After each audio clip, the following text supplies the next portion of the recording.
Salam sehat, salam sejahtera, salam damai untuk kita semua. Berbahagia sekali pada kesempatan ini kita kembali bersama-sama untuk menyampaikan yaitu tentang perbedaan antara Theravada dan Mahayana. Dan harapan kita semoga semua dalam keadaan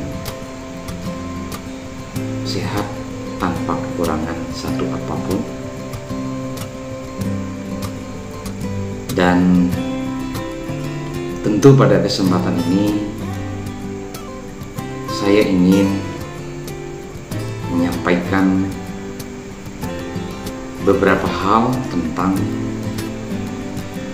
Theravada dan juga tentang Mahayana.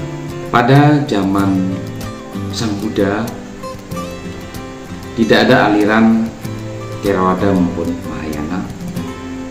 Semua ajaran dikenal dengan Buddha Sasana atau ajaran Sang Buddha. Tetapi menurut sejarah perkembangan agama Buddha, pandangan sekte mulai muncul setelah Sang Buddha parinibbana. Hingga persamuan agung atau konsili kedua yang berlangsung pada abad kelima sebelum Masehi, belum ada uraian tentang adanya sekte.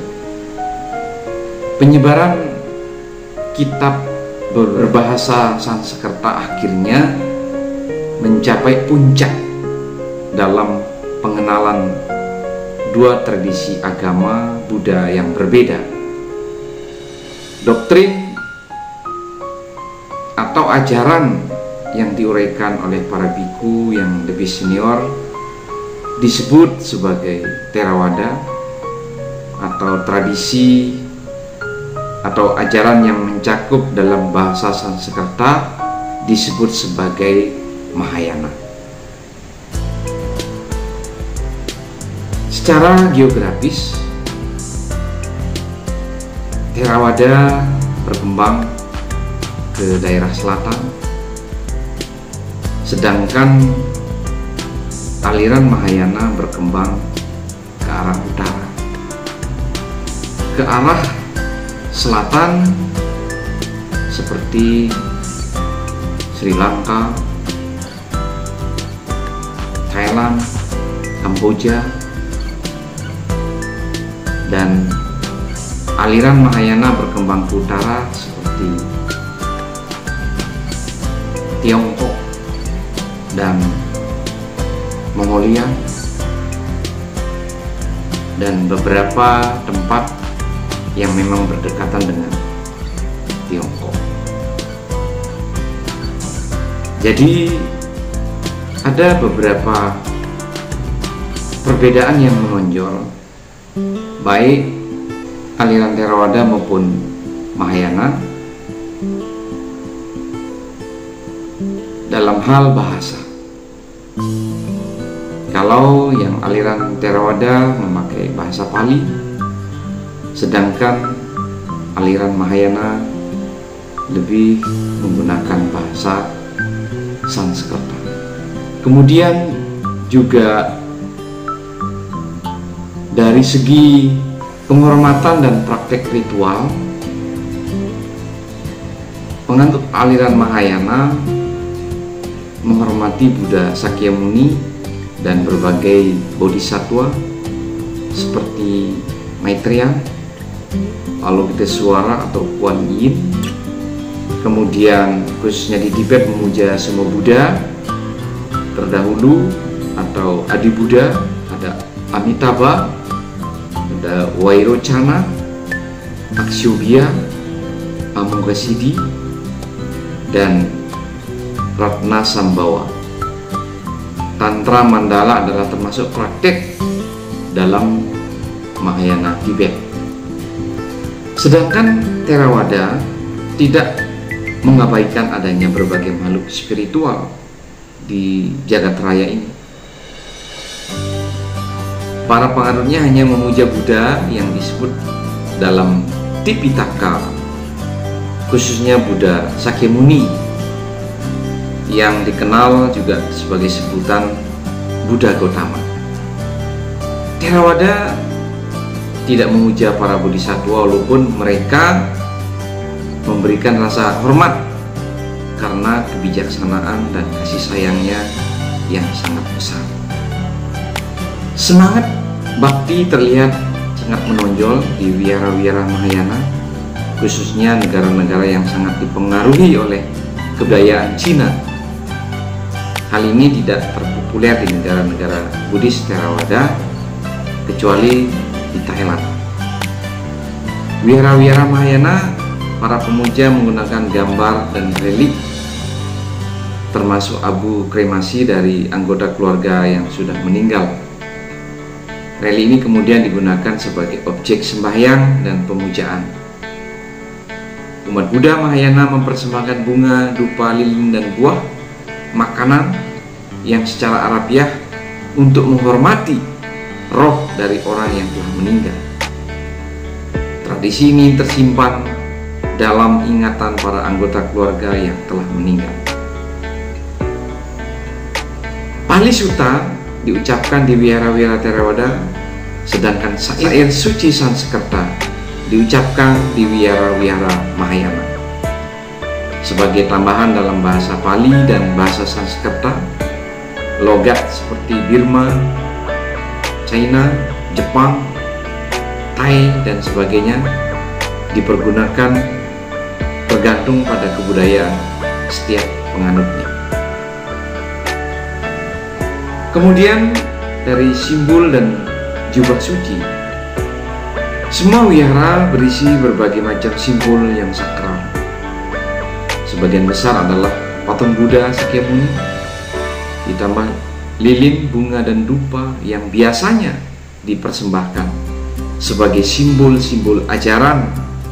Juga umum dari kedua aliran tersebut, simbol dari bendera Buddhis, gambar Sang Buddha, pohon Bodhi, dan pata. Di wihara-wihara Mahayana, orang mendapatkan bermacam-macam simbol sakral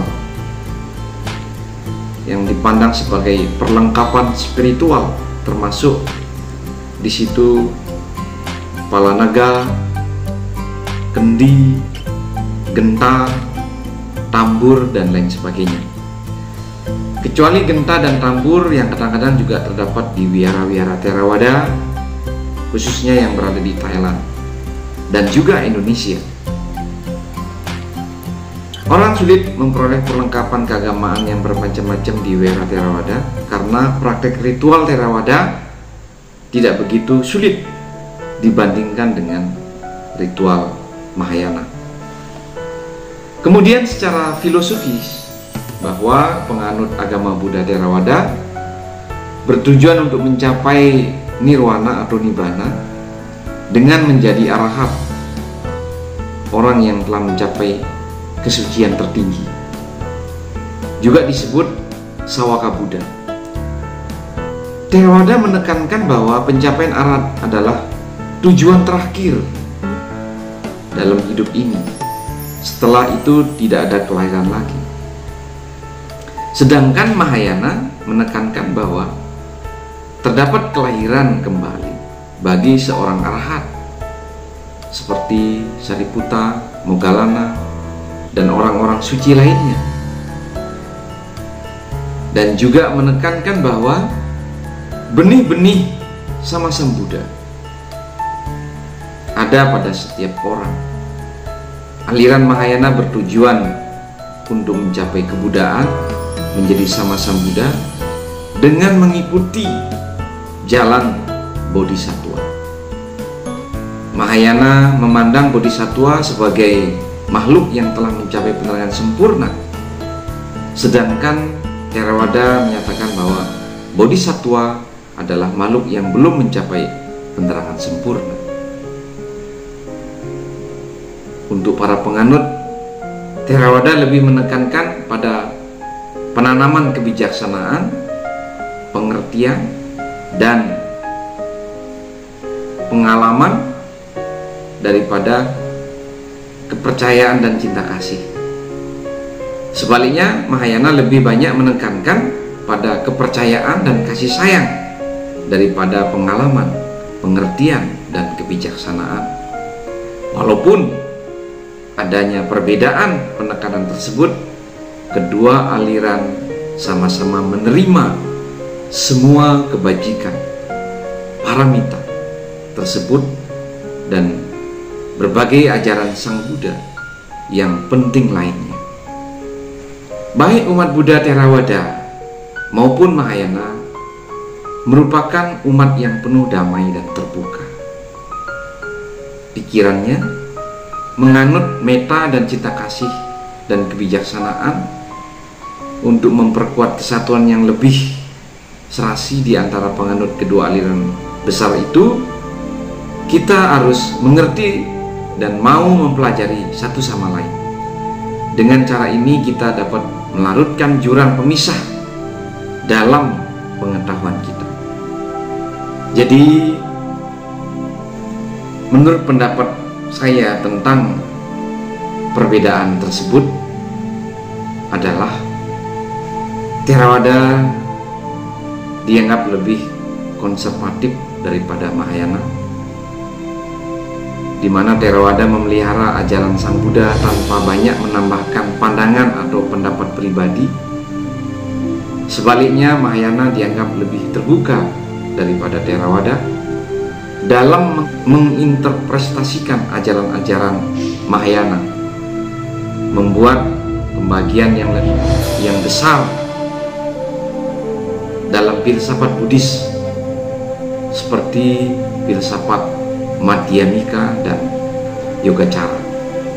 Keduanya baik yang konservatif ataupun yang terbuka mempunyai nilai tersendiri dan harus dihormati satu dan yang lainnya. Yang penting bahwa hal-hal tersebut di atas lazim dan diakui dan ditekankan dalam Theravada dan Mahayana. Secara agama dan filsafat, Theravada dan Mahayana menerima 4 kesunyataan mulia, jalan utama berunsur 8, hukum karma, meditasi, hukum sebab-sebab yang saling bergantungan atau paticca samuppada, dan doktrin atau ajaran lainnya, meskipun perluasan komentarnya berbeda-beda. Jadi, menurut pendapat saya, dari perbedaan yang ada, baik aliran Theravada maupun Mahayana, walaupun dalam ritual, dalam sila dari para biku berbeda, tetapi bahwa kedua aliran tersebut mengakui inti pokok ajaran Buddha. Demikian yang mungkin saya bisa sampaikan pada kesempatan ini. Terima kasih atas segala perhatiannya. Sabisata Bhawantu Sukhitata. Semoga semua makhluk hidup berbahagia. Sadhu, sadhu, sadhu. Namo Buddhaya.